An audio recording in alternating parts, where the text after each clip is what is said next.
We both come from the salt, you and I. I watched you, footsteps a symbol of defiance to the water, as you came crawling through the upside-down maze of my landscape spine. This was the beginning. Before the smokestacks and the engine, before your boats carved past through the ocean and the horizon and through my coastline. You were always a traveler. Clever people. You've gotten taller since then, learned to stand upright and defiant. I watched you make cities from the riverbanks, crack the world open like the oyster made for your pearls, as if you owned everything you touched. I watched you swim backstrokes through all the consequences of your growth, until now you and I tread water, delicate in our balance. There's a push and a pull to things. You see that when you grow with the tides. There is life among the flat, hidden depths, kingdoms of crabs and shrimp. They scuttle their way through my channels. Me and the sea, we have been doing this for forever. We send each other messages in shrimp code, tell each other secrets about how to make lavender roots grow steady and how to distribute a shoreline correctly. There is a push and a pull to things. We embrace for the smallest of waves, give each other gifts from ourselves. I grow and shrink with the months while she remains endless. You and I, we both know we can never go back to her again. Not like we used to. I watch you dance light over my surface. If we keep playing this song, maybe one day we'll know each other. Maybe one day you'll see the catfish in my dreams, serenaded by a New Orleans sunrise and the jazz of Creole shrimp boats catching the morning in two hands, light dripping from the open nets.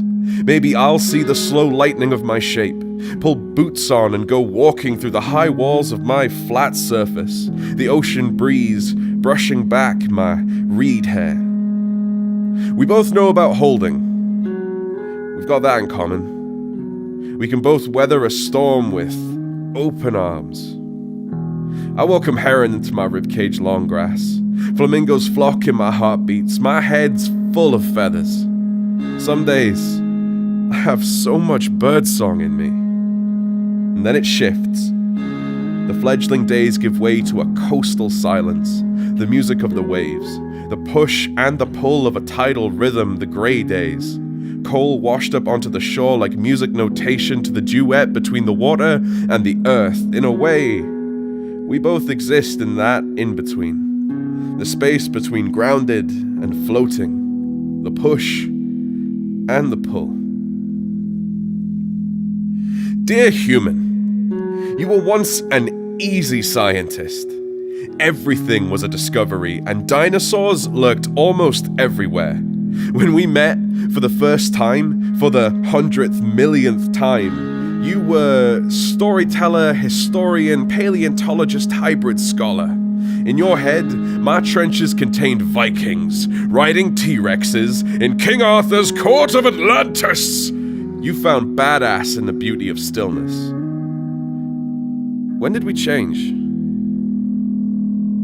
I've been doing this for such a long time. I don't know how else to be.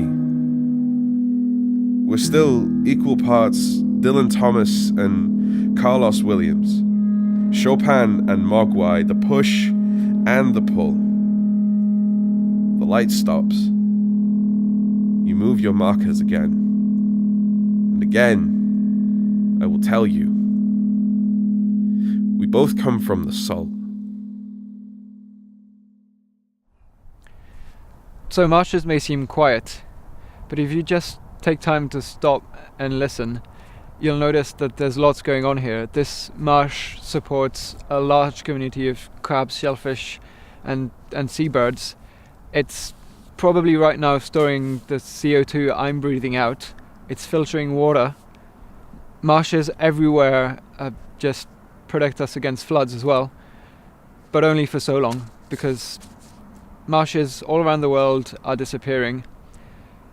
Essentially because in the past centuries we've dried them up, we've diverted rivers, all this for housing, agriculture, industry. We've dammed up the streams, and now there's hardly any sediment going to the sea.